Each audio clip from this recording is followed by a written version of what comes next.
But first, I have to admit I'm getting suspicious of some of the things that we're told about the coronavirus. It seems we're often fed exaggerations, and almost always to make us panic. Today's example is this. Australia has recorded its 103rd COVID death, with a central Queensland man testing positive to the virus in a post-mortem examination. At just 30 years old, he's the youngest Australian to die from the virus. And that does sound like shocking news. It's not just a tragedy for his family, his partner and his friends. The big worry for the rest of us is that it's just 30 years old. Now, until now, Australians no younger than 42 have been killed by this virus. Not one. It's basically been a killer of the old. And Queensland Premier Anastasia Palaszczuk today jumped on this fact. 30 years old. She's been under huge pressure to drop her ban on tourism into Queensland and use this death to send a warning.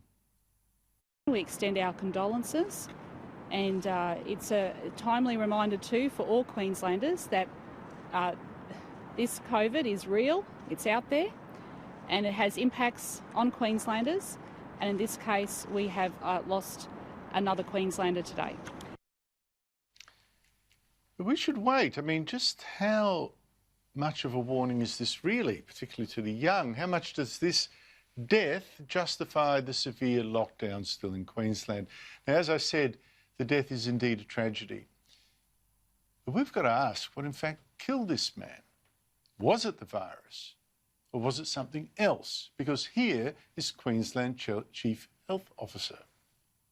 He has a complicated medical history, and that also needs to be worked through. Unfortunately, we do see young people die from respiratory diseases all the time. Whether or not COVID-19 was the precipitating cause for his death, that is how we report it. Any person who dies who is infected with COVID-19, we declare it as a COVID-19 related death.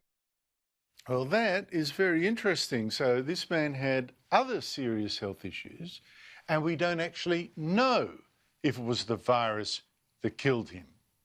Now, more importantly, as you heard, any person who dies and has the virus, that is called a COVID-19 death, even if it wasn't even the virus itself that killed them. And this is important when we're trying to work out exactly how dangerous this virus really is and to whom. You see, half our dead were aged 80 or older. Many had underlying health issues. In fact, 3 of the dead were in a cancer ward in Melbourne. Death number 100 was a 93-year-old with dementia in a nursing home.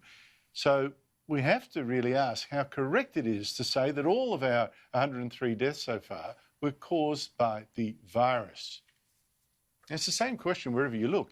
In the United States, 43% of virus deaths, by one count, have been in nursing homes and assisted living facilities. 43%. And again, how big a factor was the virus? Now, I'm certainly not denying this virus is dangerous, but so many things we've been told about it have turned out to be untrue and usually exaggerated. We were told, for instance, that between 50,000 and 150,000 of us would die. Well, that was completely wrong. And we were told that we'd run out of intensive care beds by April 5. Again, completely wrong. We were told that golf had to be banned to save lives, which was nonsense, and schools had to be banned too. But then, once again, it's Queensland's Chief Health Officer letting the cat out of the bag when she explained just why she told Premier Palaszczuk to shut down Queensland schools in March. As I told you before, she actually believed the evidence that showed that schools were not a high-risk environment. But she said, if you go out to the community and say, this is so bad, we can't even have schools, all schools have got to be closed, well, you are really getting to people.